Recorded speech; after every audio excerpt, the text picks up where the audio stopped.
Hello, everybody, and welcome back to part 2 of episode 2 of the Team Next Level Coaches Roundtable podcast. This week, we're trying out something new. Last week, we know our audio wasn't quite up to snuff, so we're giving it a shot with a little bit of a different setup. We're all remote. We're not sitting in a room together, but we're hoping this might be a little bit of a better quality for you. So if you tuned in last week, you were with us for the opening part of this podcast where we went over some of the details of picking a race for the beginner and leading up to the training for that race. This episode, what we're going to try and do is walk you through some of the things that we've learned from our racing careers for the lead into the race, maybe call it the week before and into the race, and then get into some of what you might expect on race day. So I'm joined again by my wonderful co-hosts, Marilyn, Rich, and James. Guys, little hello. How's everything going? Hello. Good. I think careers was very generous to say there, Greg, in the intro. Yeah, I mean, we got to make it sound good, right? We can't just, we got to let the people know what kind of pros they're listening to here. So hopefully everybody had a good week. The weather here in New Jersey is starting to get beautiful. We had an absolutely gorgeous ride this weekend. Got out for about 40 miles up at Harriman State Park, which is just across the border in New York State. Looks like the leaves are starting to turn. It was a little bit crisp when we started in the morning, but man, did it turn into a gorgeous day. Guys, what was your favorite, put you on the spot, favorite part of the ride? Not all at once, though. I enjoyed when we were going downhill, those beautiful switchbacks. And for the first time, you sort of tapped your brakes a little bit. But if we ever do that again, oh, man, I can't wait. Yeah. Yeah, the descent down Arden Valley for me was just because it's closed to cars. For whatever reason, they closed it to cars. And you can really just kind of let loose on that. That was definitely a highlight. For me. It was, James, you brought your buddy with you, John, right? Yeah, that was actually, I would say, my highlight. The first time we rode Arden, I was thinking in my head, I got to bring John. He would love it, especially those descents and that 180 hairpin turn. And my favorite part was when he was going down, I was right behind him. He was just like screaming out with joy. He was like taking those turns hard. He was just cheering, going down. I was like, my heart was like happy for him that I was like on my brakes trying to like survive, but he was just like flying through there. Oh, I love that. Yeah, when he loved it. When he came down to the end, he just had a smile from ear to ear, and I was like, "That's what it's all about." Yeah, it was a that's awesome. fun day out on the bike. And he also didn't know. He also didn't know the climb back up after that, so he just had pure joy. Didn't know that he had to pay back the piper afterwards. But yeah, we earned that descent. It's a good hard climb back up, but man, just a gorgeous day. And it's really nice to ride your bike around here this time of year when it's a little bit cooler. You're not sweating too bad. Mm-hmm. So definitely weren't sweating. All right. So we talked a lot last time about kind of the process of getting ready for your race and then training for that race, picking that race out, training for that race. So I feel like if people listen to that episode, they're going to be at this point where now they're trained, now they're ready to compete. And I think that we would kind of be leaving some stuff out if we just said, okay, it's race morning, here's how to get ready. So I think it's important to take a little bit of a look of the lead up into the race. And that stuff that you do in preparation for the race, not necessarily the training. And we'll talk just a tiny bit about like the tapering, resting process, but I think it's more just the logistical kind of stuff what kind of stuff goes through your head the week, 3 days, whatever it is before a race that you think a beginner can learn from. Marilyn, what are the kind of things that are going through your head that you like to go over? Probably this I would do more than a week in advance, maybe 2 weeks before. I've take my bike to a bike shop and have them look it over. I'm not that mechanically inclined, so I want to make sure if there are any issues with any of the components on the bike that they address them and it's good to go for race day. That's my main concern. Yeah, I think getting that bike checked out, whether it's you, a mechanic that you trust, whatever the case is, and like Marilyn said, give them a little bit more than a week because, you know, summertime bike shops are slammed. Yeah. You want to be able to get that taken care of. Also, I mean, you're listening to this in 2022, supplies, parts are hard to come by. If you get in and they're like, oh, you need a new chain, and an 11-speed chain is, you know, stuck on a boat somewhere and you can't get it, like those are definitely... you want to have a little bit more time. You also want to get a ride in on that bike after it's been tuned up to make sure that everything's operating properly. James, anything you can think of in that week prior to the race, just logistic kind of stuff? Well, first, you guys gave me so much more anxiety because I didn't even worry about that before any races. I just took my bike and that was it. I was like, oh, whatever, it should be fine. So now I got to add that. Logistic wise, I don't know if it's logistic, but I start to really focus on recovery and eating and hydration at least a week out. So I really get strict about my sleep. I want to make sure I'm getting some good carbs in, starting to drink extra water during the day, adding some electrolytes, cut out alcohol as much as possible just because I know that hurts my sleep. So I really start to focus on those things. Yeah. What kind of, when you say good carbs, what are you, or maybe what are some things you're staying away from, or what are some of the things you're leaning towards? Let me correct myself. I meant a good amount of carbs, but not good carbs necessarily. Yeah. But I'll definitely load up on pasta, rice, anything, fruit. I guess that's good carbs. But yeah, I'm not really distinguishing between processed or unprocessed yet. I just eat what I get my hands on, make sure I'm getting a lot of carbs. But I think pasta is my go-to. One of the things kind of go along with what James is saying, especially if this is a big race for you, and it might be different. Beginner, every race might feel like a big race, right? I would offer one suggestion.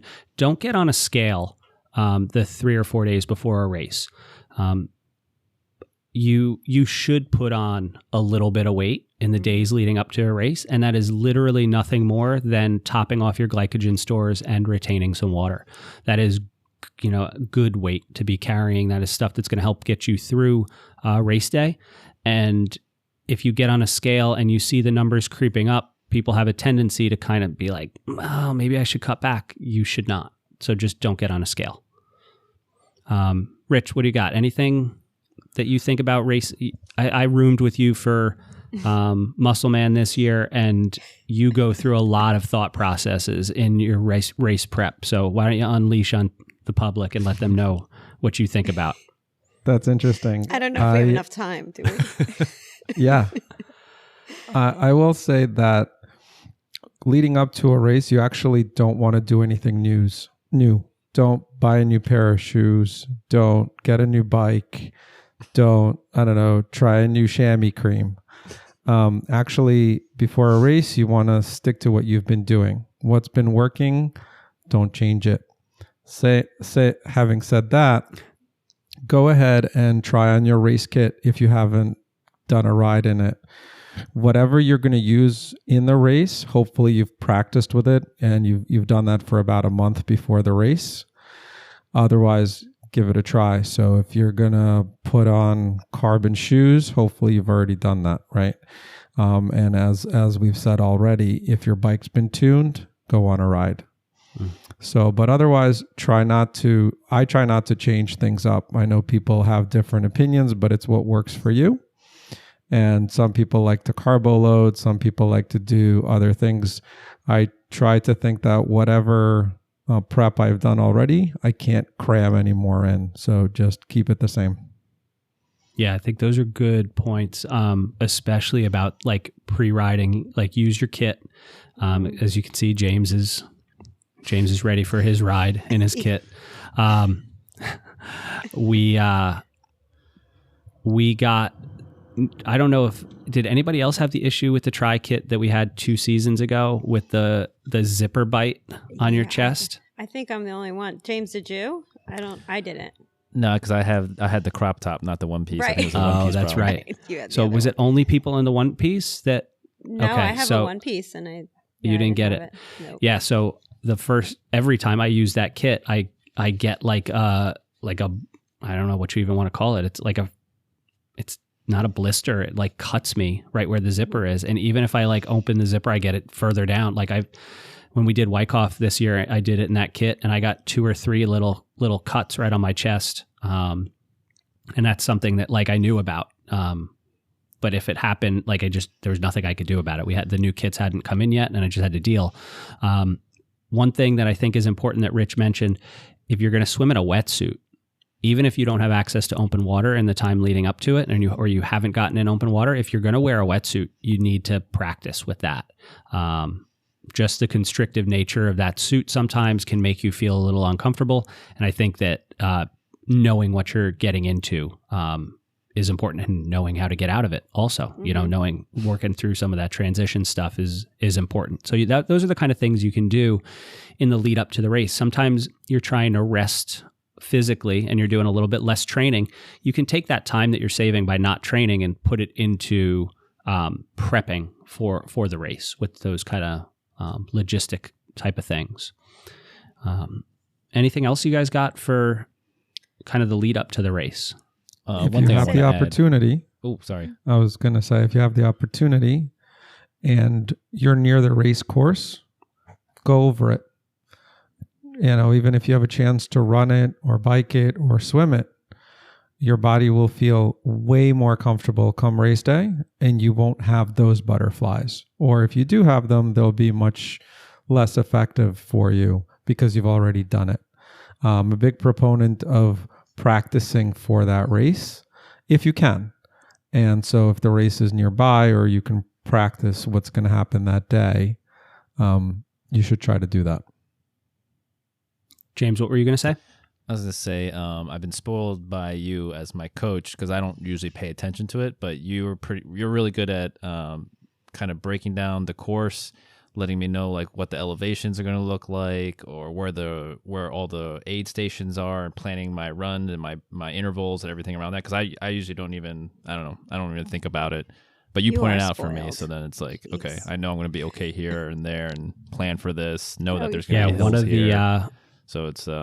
This is how much of a dork I am. More comfortable at races. I'm looking at Google Street Views of the bike course, like every time there's a turn, and I'm trying to make sure that there's no turns that are going to give me any kind of issues, whether those are coming out of a hill or you're not going to see the turn, right. Whatever the case is. I want to know what that looks like. So to Rich's point, if you can pre-ride the course, 100% pre-ride the course.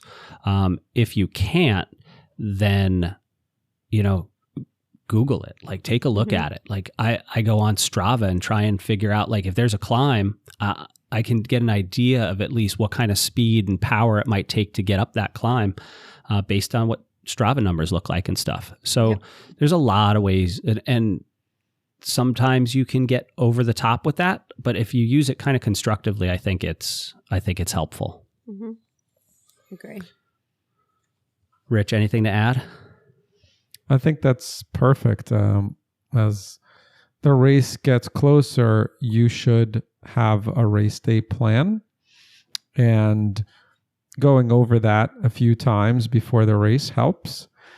And even though you can't practice this before getting there, Greg alluded to it by saying he does it on Google and looking at the directions. I like to think about in transition, where is my swim out, swim in, bike out, bike in, run out, run in, and how that all looks. Because you'd be surprised as you're racing, you don't want to be thinking about that. So you just kind of want to go over that in your head as much as you can. Not too much, but go over it so that you're ready for race day. Yeah, I think you can definitely get race brain, and you just don't think properly. And we see it all kinds of different ways. So the more prepared you are for that, are the better. So how about let's talk. So those are kind of logistic type of things. Rich hit on this point when he was talking about not doing anything new and stuff like that. But what's your training look like? Or what are some of the things that you like to do in the lead up to the training? Because one of the things I want to make sure I'm not doing is trying to cram last minute training in. in It's not gonna the make week before a race, the hay is in the barn, right? Like Mhm. that fitness is either there or it's not. And there's nothing I can do in the last week to make me any more fit. All I can do is see if I can express that full fitness that I've got. So what are some of the things you guys like to do the week of a training or the week of a race, or like think about like anything training related in the week? How about you, James? I mean, if it was up to me, I would probably just take the whole week off, but you usually program something for me to just keep me moving. I mean, I'm usually pretty, I mean, it's at that point, by that time, I want the race to be over. Do you want it to be over, or is it just like you want it to be there? Because I want the race to be there. I want to wake up. too. I want it to be my last sleep. I want to wake up, at 3:30 in the morning or whatever crazy time we have to wake up. I don't want it to be over. True. Maybe I want the training to be over because it's usually a long, kind of grueling process, testing limits. So I'm ready to execute, put it out there, see what happens. So yeah, I mean, usually whatever you program is what I do. I don't even think about it. And that's the beauty of being coached. So I think it's normally just shorter efforts, easy stuff, just keeping the blood flow going so I don't get tight or stiff. And then even the day before the race, there's a little shakeout run just to keep me moving. And that's what I do. Yeah, I like to have my athletes, if they're going to have a rest day that week of the final week into a race, especially like a big race that we're trying to taper for, they're not going to get the day before the race off. It's going to be the day before that, or even the day before that. And then that last day, like you said, is kind of a shakeout day. We want to open up the legs a little bit, open up the lungs, do some race pace efforts, whatever that race distance is, but not much at all. Like if you go back and look at some of those workouts, I think, like I like 3x3 minutes at race pace, really just to let your legs remember what that effort feels like. What did we do before Muscle Man? We did that all together. Yeah, we did. It was a little warm. Tongue-tied. It was a little warm up, and then we did 3 minutes at race pace, 3 minutes walking. And that it was 25 minutes total or something like that. We did a similar thing on the bike before it. Just get used to that effort. And I'd say if the shorter the race, the shorter those. If I'm doing a sprint triathlon, I'm not going to do 9 minutes at threshold the day before a race, just because I don't want any more fatigue. It might be 1 minute, minute and a half kind of efforts just to get that feel like this is what that is you're going to feel like. And the other thing is if you rested well leading into it, that effort should feel so easy that you're like, oh, I'm going to crush it tomorrow. I remember feeling that this summer, we did the bike intervals together and I felt like there was no chain on my bike. And I'm like, this is going to be a good day tomorrow. And I think having those little harder efforts, but really tempering the volume of that intensity is important. But I think it's good for the day before a race and it helps get the nerves out. Mm-hmm. Yep. Anybody else? Trainings? I like to compare the days before a race, and I think about the Formula One cars. And what you want to do in those days is run the engine. You don't want to go too hard or too easy, but you just want to make sure that you go through all your gears and you run the engine.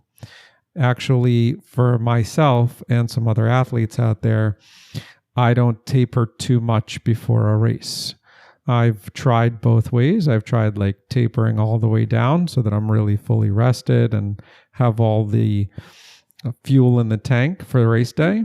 And that hasn't worked as well for me as doing a smaller taper before the race and treating race day like another training session and just putting all of the training together on race day. So as you come up to race day, taper back, but you don't necessarily have to do nothing. You have to figure out for yourself where you are at that moment. Sometimes you may need a bigger taper. Other times you don't need as much of a taper. So kind of get a sense of where you are. And a few days before the race, just make sure you go through all of the gears. Rich, do you find that the same for any distance race? Like, is it the same, or on a longer race, do you need more of a taper or less? No, I think it's the same for all races. Again, it's not for everybody. You have to find your perfect kind of training and where you are in your fitness as you're going into that race. And that's why having like a coach really helps, because they can kind of guide you through that. But it's important to just see where you are and taper a little bit back, and just making sure you're running the gears.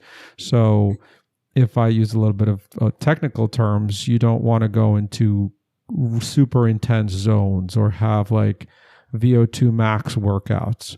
You just want to run the engine. Mm-hmm. Yeah, I'd say in the week lead up, you probably don't want to go too much over whatever that race pace is. And I can share a story from way back when. Gosh, it has to be like 2006 or 7. I was trying to get ready I had picked out this little 3-day stage race out in Pennsylvania as like my A race for the year. And it was coming up now that I've learned kind of my body and like what Rich was saying, like how you taper best. This race, I couldn't have picked a worse time to do for this race to be and like pick my A race. It was a week after school, or it was like the weekend after school. So for those of you listening, I'm a teacher. So the week after school ended, I don't do well with like changes in my schedule. So like once I'm in school and I can set my training around that, and I'm like waking up at 4:30 in the morning and get my training in before work, I get used to that and I adapt well to it. And then once school ends and that need goes away, my training like kind of goes to shit for a little while until I get adjusted to my new schedule, which is like taking my kids to swim practice and then and then getting my training in after that and stuff like that. So I set this as my A race, and I totally ruined my taper.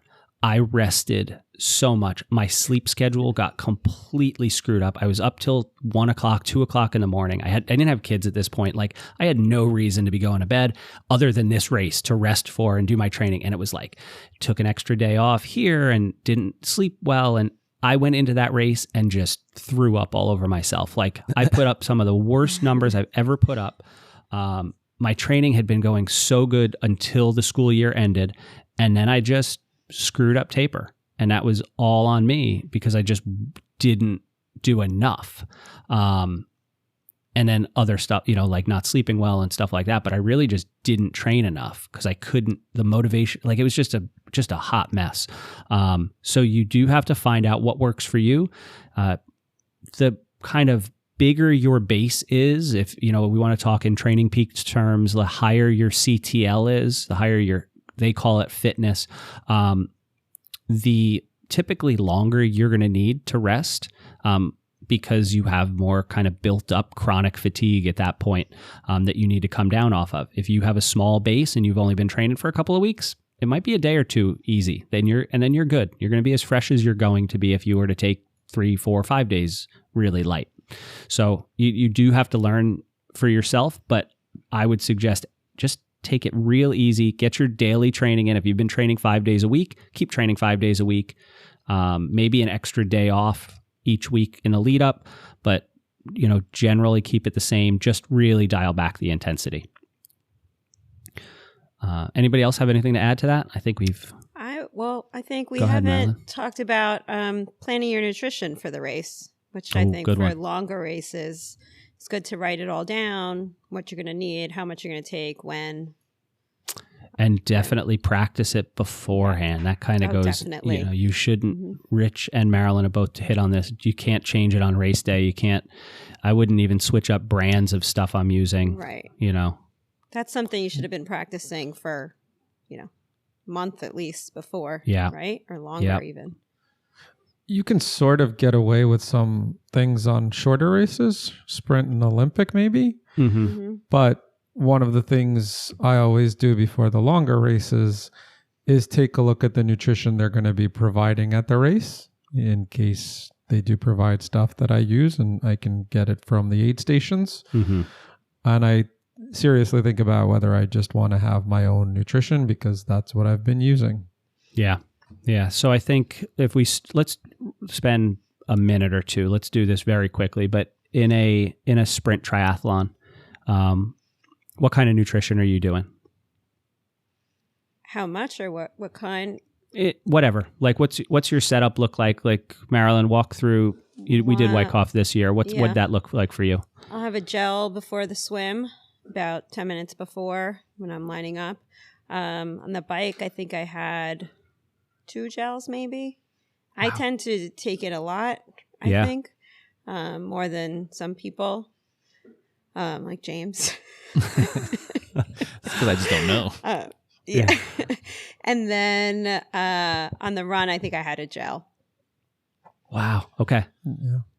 That's intense. That's a lot. Yeah. That's a lot. I take in a lot. Yeah.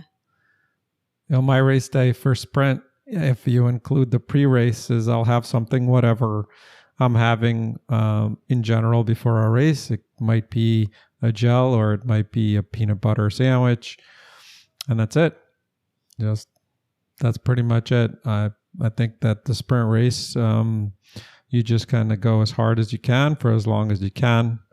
And you hope to finish in really good time. Mm-hmm.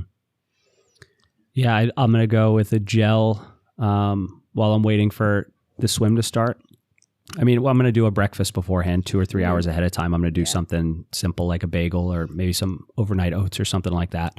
But then a gel at the 10, 15 minutes before the swim starts. And for a sprint, I'm going to have some kind of really low carbohydrate mix in my bottle, usually between the arm bottle. And that's all I'm going to take in calorie wise.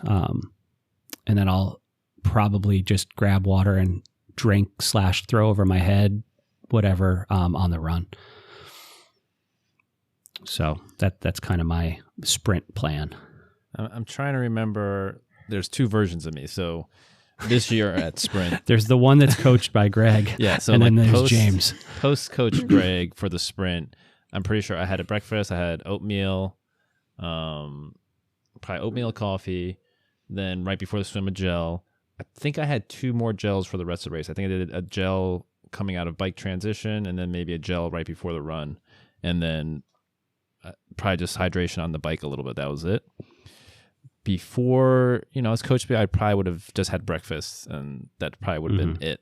I think even for Olympics, I didn't take gels before the swim. I don't even know what I did last time at NJ State. Yeah, I don't remember. I think I had gels. That didn't finish well for you, right? Yeah. It was hot. Yeah. It was very hot, and that was another cramp race for me. Yeah. As the race gets longer, your nutrition plan needs to become much more ironed out to the point where 70.3 and stuff. It's really hard to come back from a mistake in the nutrition.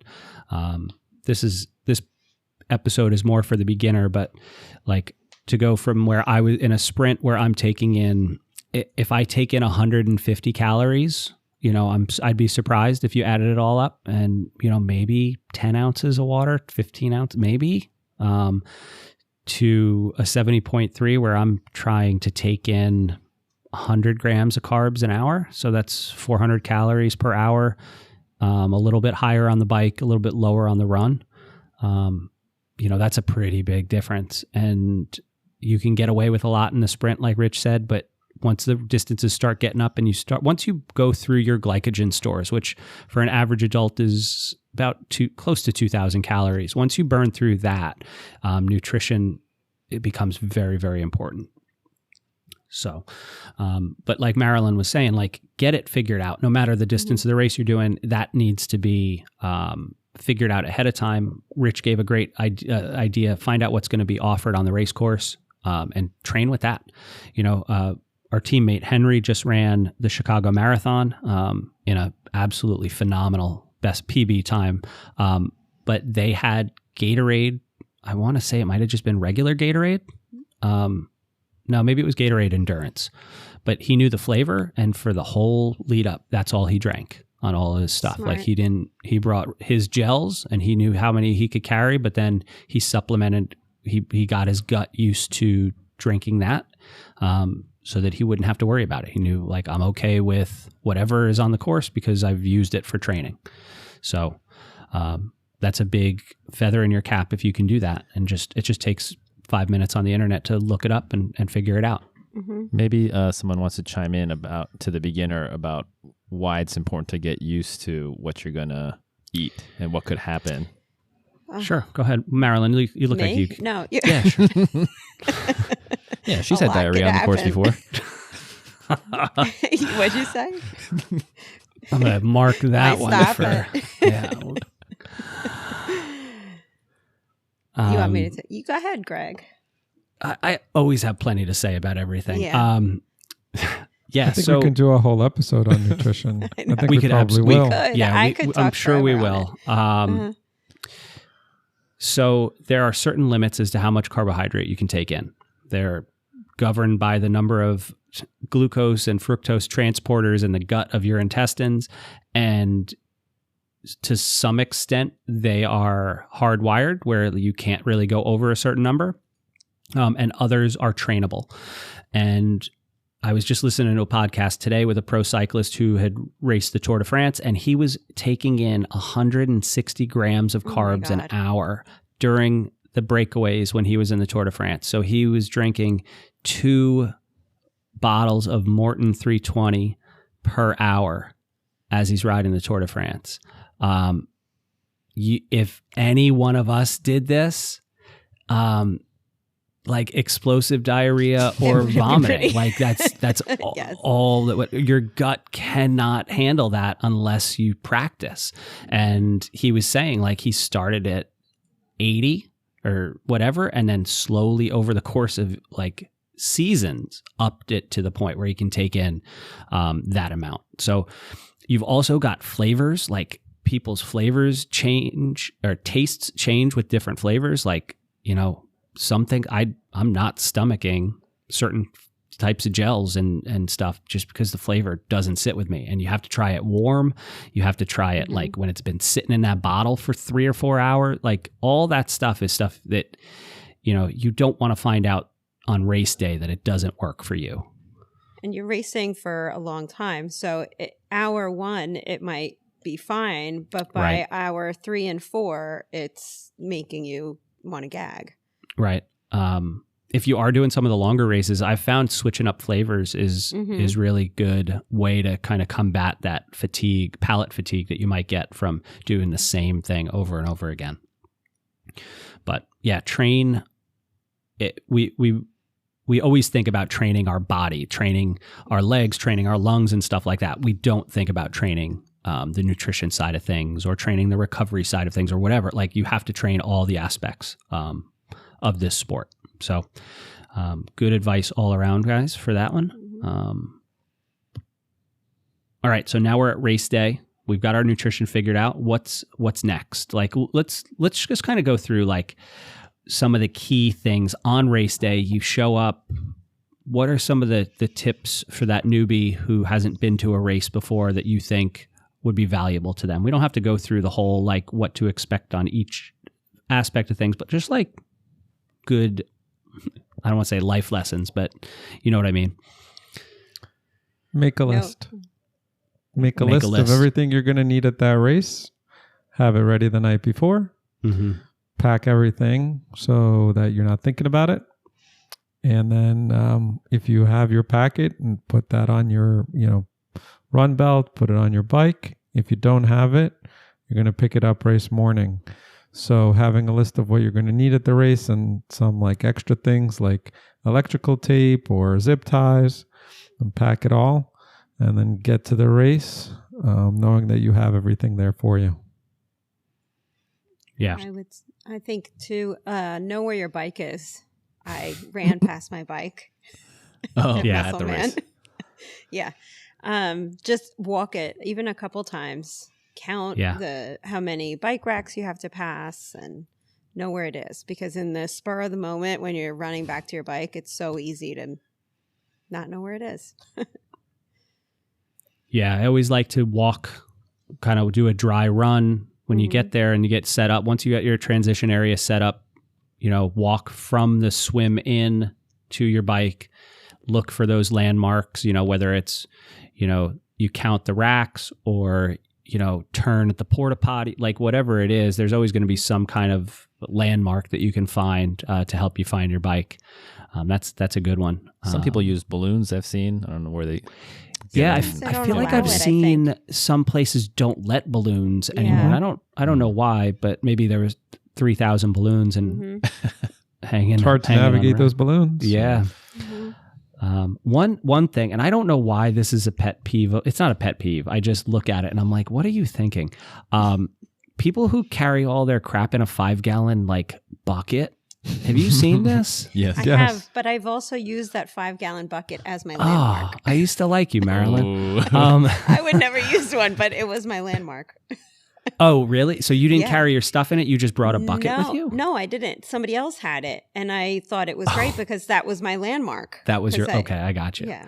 All right, we can still be friends. Depends on the race. If you have that like little bucket or container, you fill it up with water, you can wash your feet off really quick after like a dirty transition. Maybe, but like I've seen people do that. and, I've seen people do it it too, helps. but like I'm gonna put my foot then in this muddy, grassy field that Yeah. like I don't know.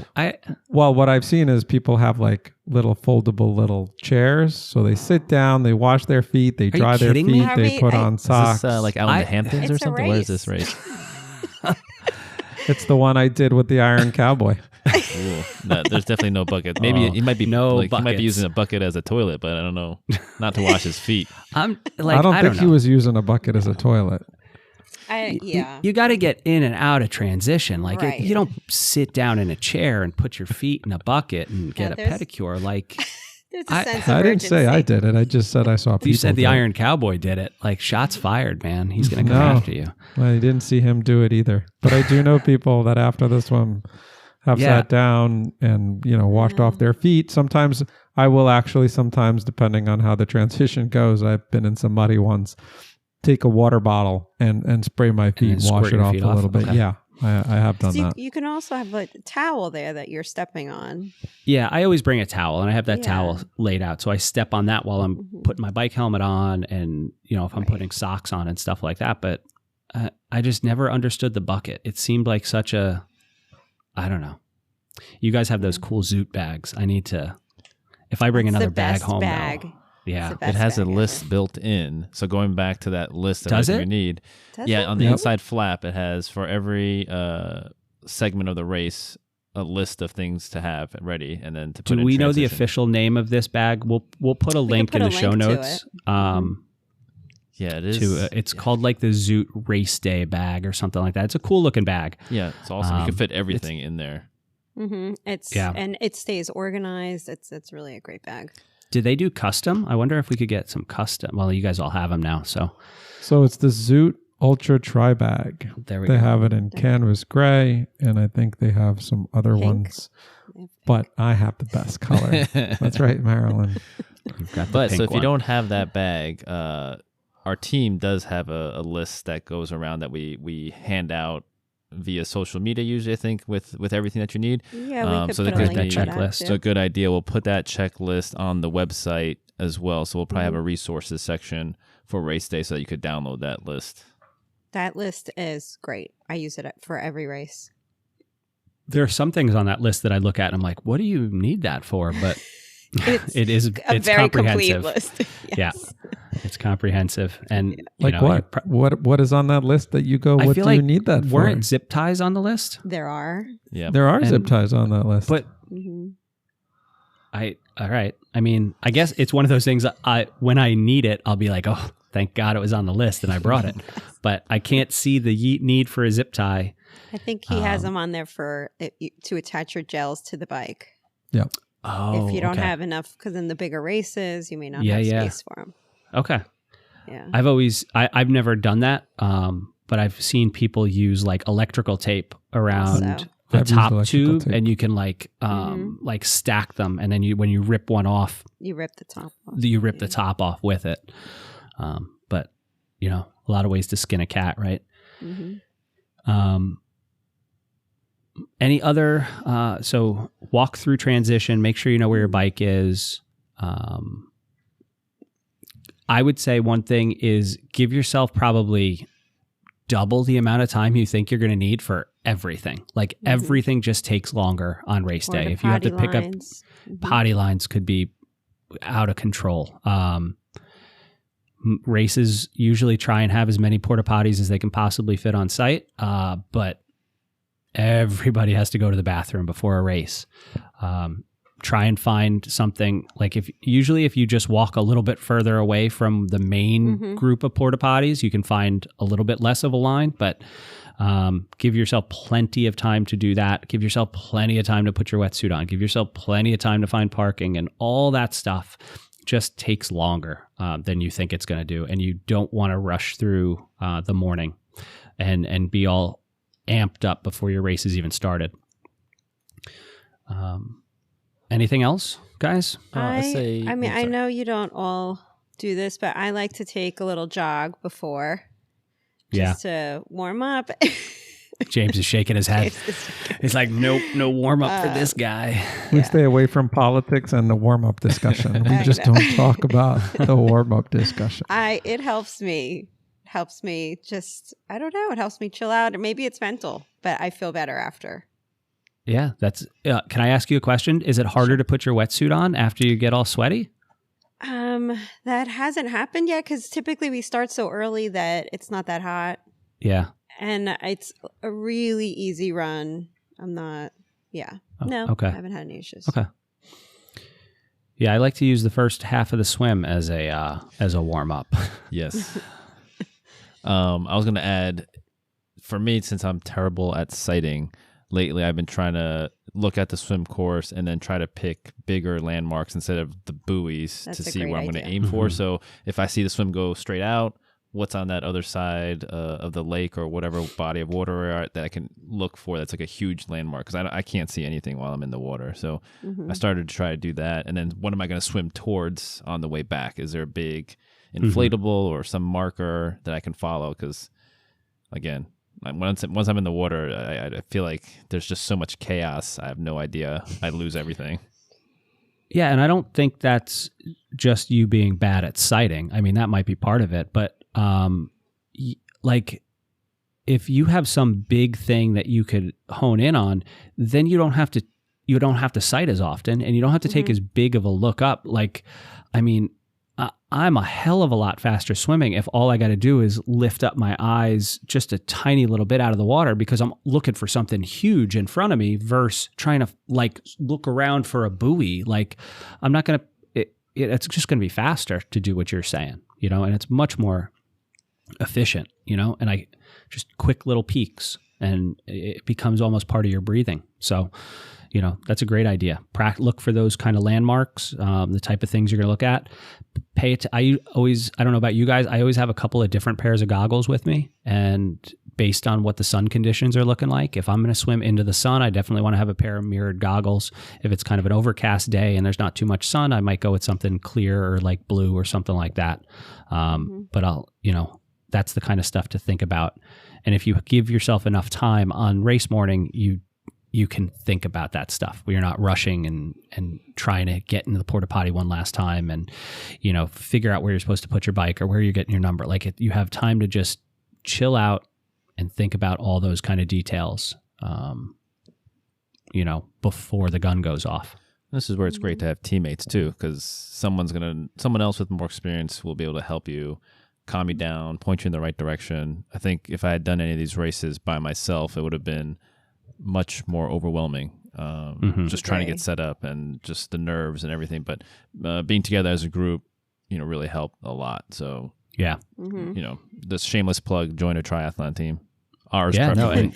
Or just have a friend there. Like we talked about it in the last episode. Like rope somebody else into doing this with you when you're there. Like you can help each other out, get ready. You can help pump their tires up, like all little stuff that when you have to do it all by yourself, it just increases that stress level,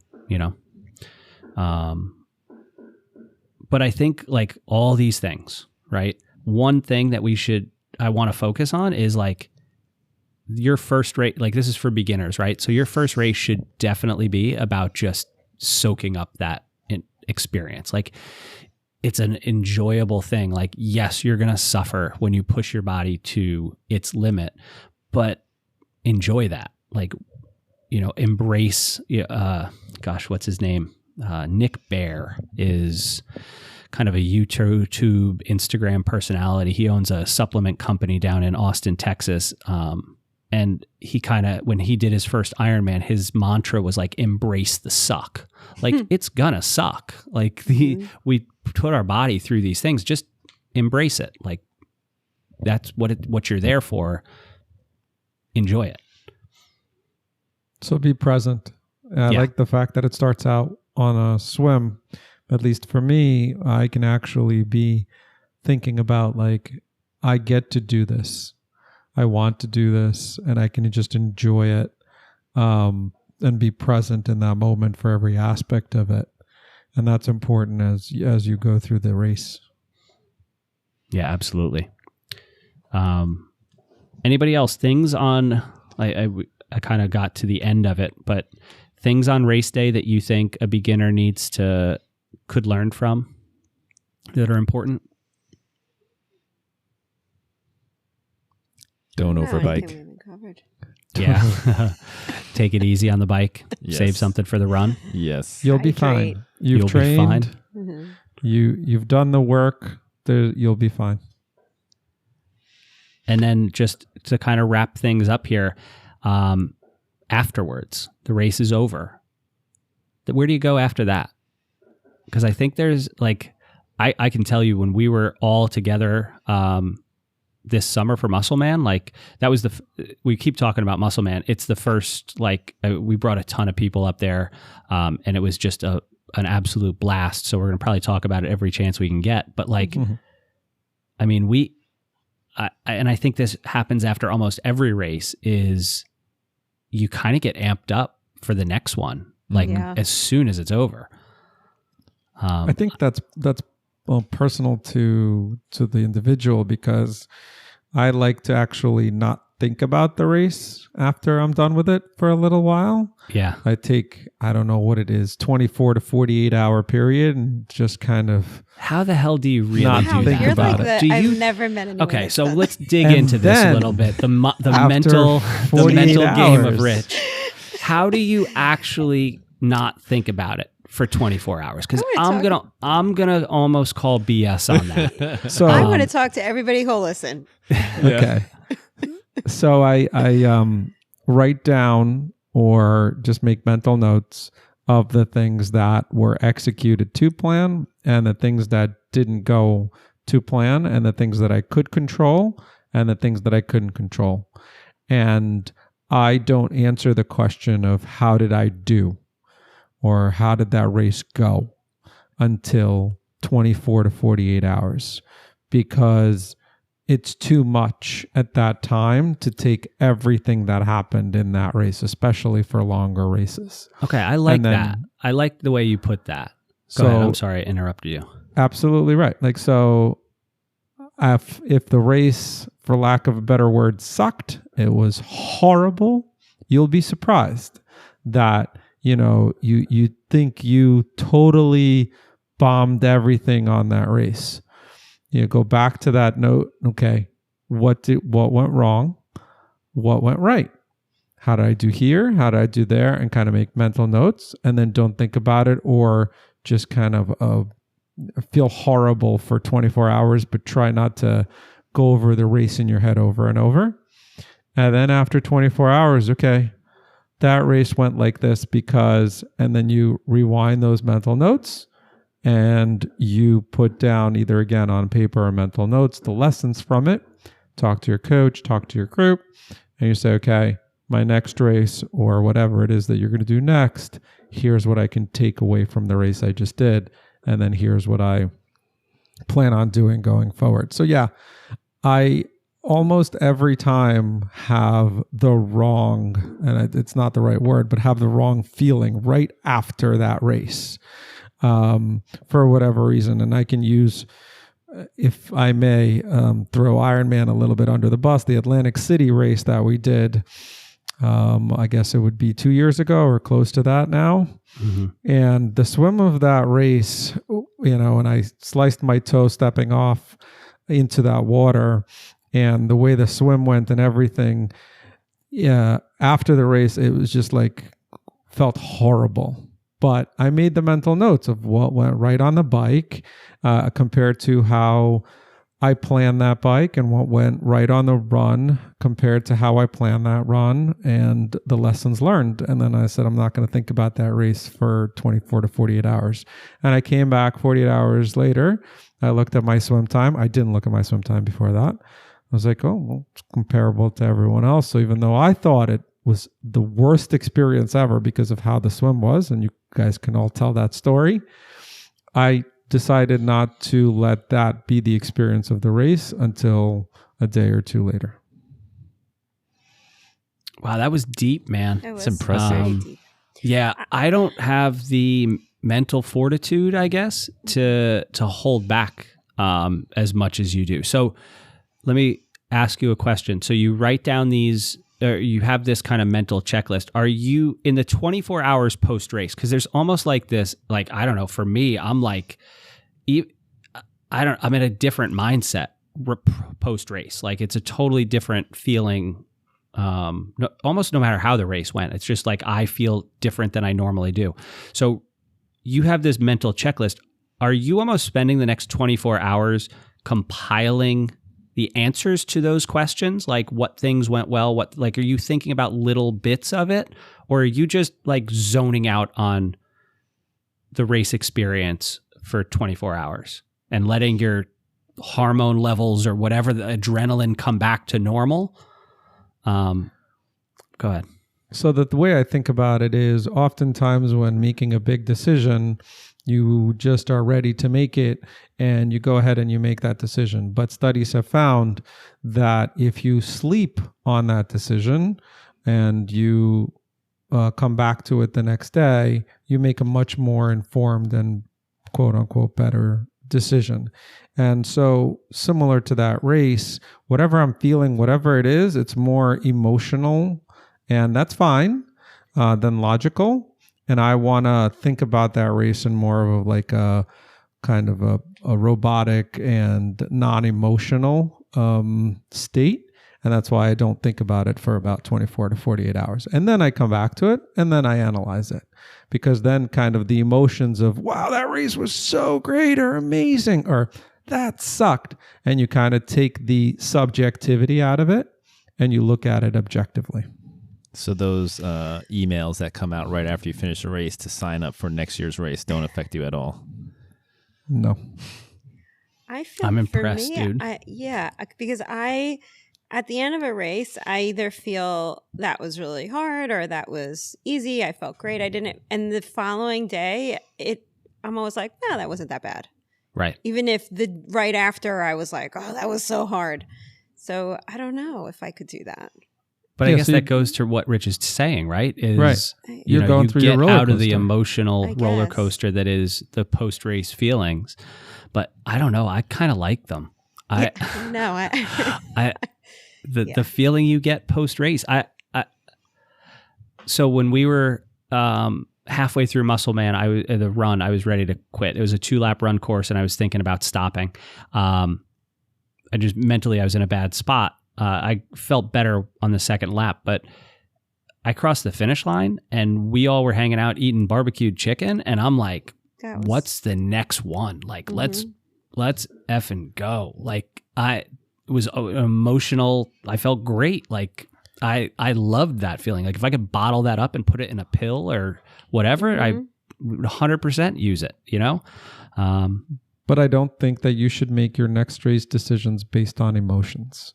And that's my yeah, I mean, perspective. I think it's Party great to feel that pooper. way. And I feel that way. Disclaimer, Rich is in risk management for Morgan Stanley. Or who do you work for now, Rich? I'm not at liberty to discuss. Oh, okay. I could tell you, but then I'd have to kill you. But are you still in risk management? Yes. Okay. So we have to take his, I mean, so it works, you know, it's a good mindset. Works for you. I work Yeah. in risk management and ride motorcycles. Go figure. But you don't plan your races until 24 hours I don't after. think that decisions based on emotions are good, are necessarily the best decisions. And I think it's great to feel those emotions. I'm not saying don't feel them. If your race went great, go party, celebrate the medal. I'm just kind of cautioning risk management style. Don't make your decision to then climb Mount Everest just because you did a 70.3 and you think you did a wonderful job. Mount Everest is a whole other experience that you need to think about in a whole different way. So that's what I mean by taking the emotion out of it a couple of days later and then thinking about the race from a non-subjective point of view.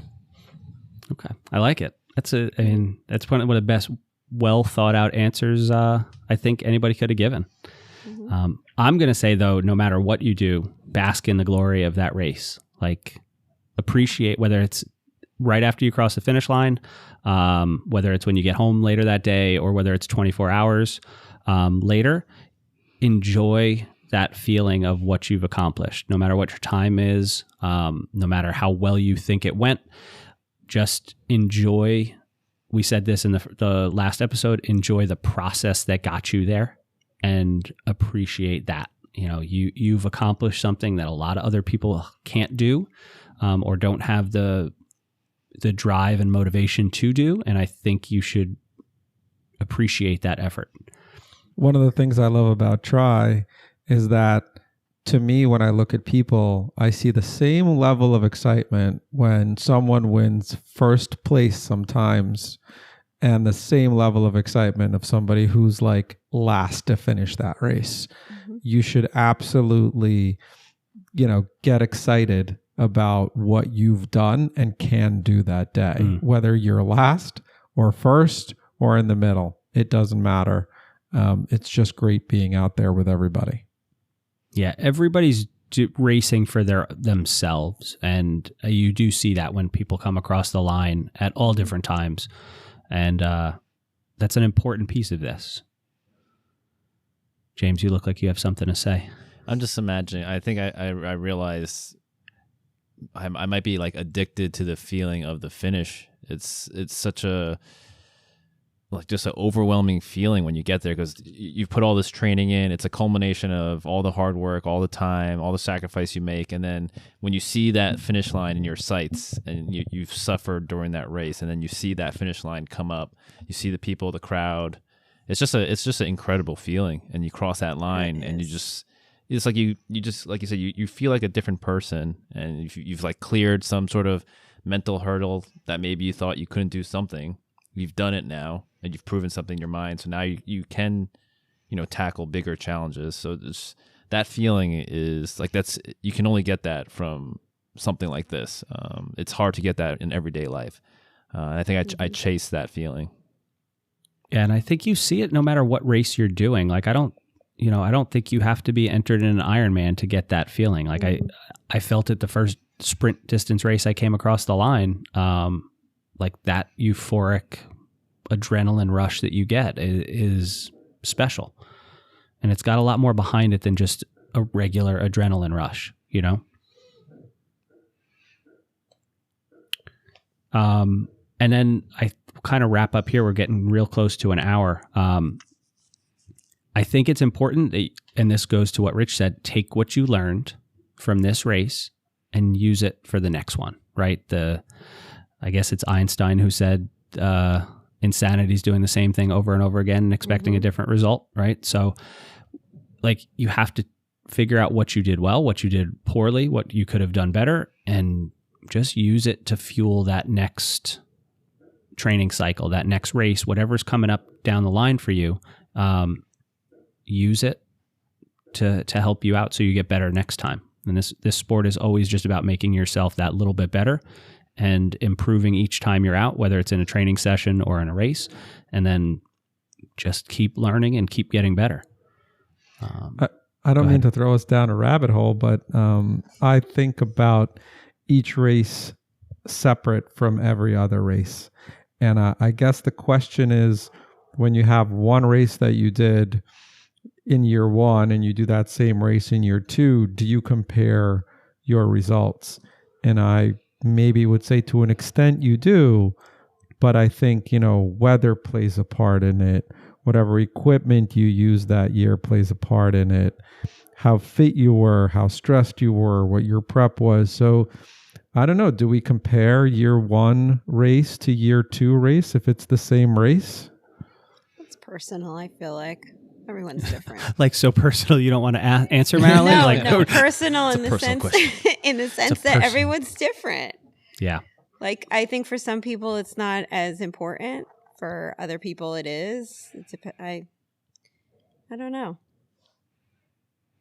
Me personally, yes. I see Rich's analytical maybe there was a turning. train. Maybe yes, there was no train year two. Well, I will still compare it. They just announced they got rid of the train as part of the They course did? for Musselman next year. I thought it was actually really? a nice How'd they get rid feature. of that? Does that mean they got They rid of changed all the that course. hill? I don't know. No hill? Oh, that's where they went towards No, the they hill. called the actually. train company and said, you can't go on this day. Stop. Wow. If they got rid of that, I'm trying to. All the climbing was post. You can't. Yeah. Yeah. Only Right? if the train doesn't pass. All the climbing was just after it. Mm-hmm. Huh. I'm gonna have to look at that race course. It was the greatest reprieve for me. And I don't know about James standing right next to me, but I got a chance to stretch, like fully stretched out. It was like 10, 15 minutes. It saved me. But I wouldn't compare that year to a year where there was no train. Well, that's a different scenario. But Yeah, so I'm going to say that you absolutely should be comparing your race results with the caveat of I'm not comparing time. I'm not comparing my finishing position because like you said, different people show up every year. Weather could be different, whatever. We live in an age where every inch of your race is recorded in all kinds of different metrics. I want to know what was my average power compared to the year before. Okay, I went a little bit faster. Where did that speed come from? Was it just a better weather day? Was, a different set of wheels? Or I want to know all that stuff. I dig into the details, the minutia, to find out what was this performance a better performance than it was last year? And the nice thing is I don't need it to be the same race. The race could happen anywhere, anytime. I have the data to look from one race to the next, from one distance to another, and be able to draw those kind of conclusions or parallels. So are you saying you can normalize the statistics? Is that what I'm hearing? Sure. Yeah, absolutely. helps you know what's working in your training. I want to know, right. If I switch to a new set of wheels and I put out the same power and don't go any faster, or I go slower, we can figure out, did I make a bad choice in which wheels I was running? Did I put on a pair of slow tires? There's so many ways, but yeah, I think it's important. The more you get into the sport. Now, again, we're going off topic for the beginner, but you need to dig into that stuff. I think that's part of, for me, and like Marilyn said, it's personal, right? Everybody gets something else out of this sport. For some people, they could care less about any of that crap. And it's just, did I go to the well today? Did I push myself as hard as I can? If I did, I'm happy with whatever that is. Me, I kind of like to dig into the analytics of it and like you said, draw parallels to normalize was the word you used. I want to normalize my performance and kind of compare it to what else I've done. I'm still looking at James's Muscle Man file to figure out what the heck happened on his run. I still am not 100% sure, but I'm still looking at data. Normalize James's data. Just give up on trying to normalize James's data. Oh, geez. He's a statistical anomaly, a black swan event. My measure of a race is did I cramp or not? That's I'm at that's that it, line in the sand. Simple, yeah. That's did it. I cramp? Yes, no, and then that's a good race or not. Oh, guys. Makes your So quads for the look good, though. beginners, Yeah. I would also say, if I want to bring it back, don't worry about the numbers. If you do race with a watch, great. A heart rate monitor, great. Power meter, great. For your first race, don't focus on that so much. Enjoy the experience. It's, I think, important to be able to go on feel. And it was at Muscle Man, wink, wink. And so the beginner should, What's he winking at? You know, All of us. Just yeah. winks all around. Okay. Winks all around. Muscle Man was an interesting race because it had a lot of elements to it where maybe the bike that day should have gone easier and it didn't feel like it was, or the swim should have went differently for people and it didn't. And there's a lot in there. So it's important as you do a race to be able to also ignore the numbers and just go on how you feel. That is always true. So, Yeah. Yeah. You need to calibrate and I think I think that's what the numbers are there for. I think you need to calibrate what does this effort feel like when I look at my watch, like what does 8-minute run pace feel like? And you need to have that calibration of what does 300 watts feel like? What does 200 watts feel like? Like you need that. Having those numbers helps you calibrate that internal pacing guide, whatever we want to call it, like your internal pacing ability. I think you need to have something to calibrate it against. And that's where those metrics come from. Now, I'm not saying the beginner should go out and get a power meter and start doing lactate tests and do that kind of stuff. But I think the further you get into it, like the more you need that stuff just as a calibration factor, But like Rich was saying, the beginner, just freaking enjoy it. Go out, listen to your body, put your training to the test, and have fun. agreed. Anyone else? Anything else to add to this? Each episode, guys, keeps getting a little bit longer. We're going to be in like Joe Rogan and Rich Roll time frames pretty soon. Bring it on. If I get that many followers, that's awesome. All right. So hopefully these last 2 episodes have helped everyone out there who's thinking about giving multisport a try. Give you some things to think about, give you some things to focus on as you take that athletic journey. And hopefully we didn't overwhelm you with too much stuff. We tried to keep it focused on the beginner, but it's easy to kind of derail us a little bit here and there. But thank you everybody for listening. If you'd like to know more about us, please check out our website at goteamnltry.com. We have a lot of stuff on there as far as some of this information and links to the podcast, ways to contact us and stuff like that. So give it a check, give it a look if you'd like to learn a little bit more about us. Everybody good? Oh, good. I think Rich wants All to right. say Thank you. something. Rich Oh. looks like he wants to say something. No? I mean, I Or thought he's it going to was- sing. He does. Are you taking requests? You guys want followers, right? Yeah. I see like Barry Manilow a little bit. Like what's... A little bit. No? No, he's going to be silent. All right, everybody. Thank you very much for listening. Until next time, I'm Greg, joined by Rich, James, and Marilyn. Have a great day, and we'll catch you in about a week or so. Take care, everybody. Bye-bye. Take care. Thank you again for listening to the Team Next Level Coaches Roundtable. We love bringing you content that we think will help you with your athletic journey, whatever that may be. If you enjoy this podcast, please leave a review, drop us a 5-star rating in whatever podcast app you like to use, or leave us a comment about things you'd like to hear in the future. If you'd like to learn more about Team Next Level and all we offer, please go check out our website, goteamnltry.com. That's goteamnltry.com. There, you can find out about all the things we offer, such as our training squad for people in the northern New Jersey area, one-on-one coaching options for both local and remote athletes, as well as more useful content for those of you just looking to learn a little bit more about us. Remember, that's goteamnltry.com. Thank you again for giving us a listen, and for myself and all the coaches, we can't thank you enough for listening to our podcast and spending some time with us.